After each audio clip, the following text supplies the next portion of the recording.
Bonjour à tous. La session d'octobre au Parlement européen à Bruxelles vient de s'achever avec deux textes très importants que nous venons de voter. L'un sur le climat, l'autre sur le respect de l'état de droit.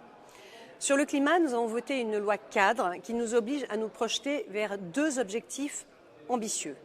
Faire baisser de 60% d'ici 2030 les émissions de gaz à effet de serre par rapport au taux observé en 1990 et puis atteindre la neutralité carbone d'ici 2050 permettant de maintenir le réchauffement climatique sous la barre de 1,5 degré.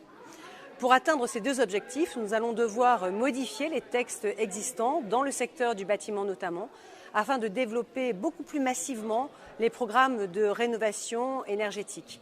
Les déperditions importantes d'énergie que génèrent nos bâtiments sont aussi nocives pour notre planète que pour notre porte-monnaie. Nous travaillerons aussi au développement de l'économie circulaire, à la transition alimentaire, au développement des véhicules propres et plus généralement à la transformation de nos économies. Cette transformation est nécessaire, mais elle doit être juste et équitable. Les objectifs fixés sont ambitieux.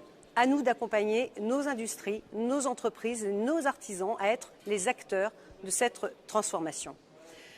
L'autre texte majeur que nous avons voté, c'est celui sur l'état de droit. L'état de droit, c'est l'ensemble des règles qui sont opposables à un État dont les dirigeants excèdent leur pouvoir. Aujourd'hui, nos libertés civiles, la liberté des médias et le pluralisme sont soumis à d'immenses pressions dans certains États membres. La corruption n'est pas la norme et nos libertés ne sont pas du luxe. Une véritable conditionnalité liée au respect de l'état de droit dans le budget européen est indispensable pour s'attaquer à ces problèmes. Autrement dit, les financements européens doivent être conditionnés au respect de l'état de droit. Nous avons ainsi voté pour la mise en place d'un cycle annuel de suivi des valeurs de l'Union européenne.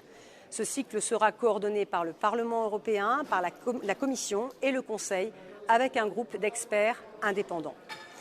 Nous serons particulièrement vigilants quant au respect des valeurs qui fondent notre engagement européen. J'aurai le plaisir de vous retrouver à Strasbourg d'ici une quinzaine de jours, je l'espère, pour la prochaine session plénière.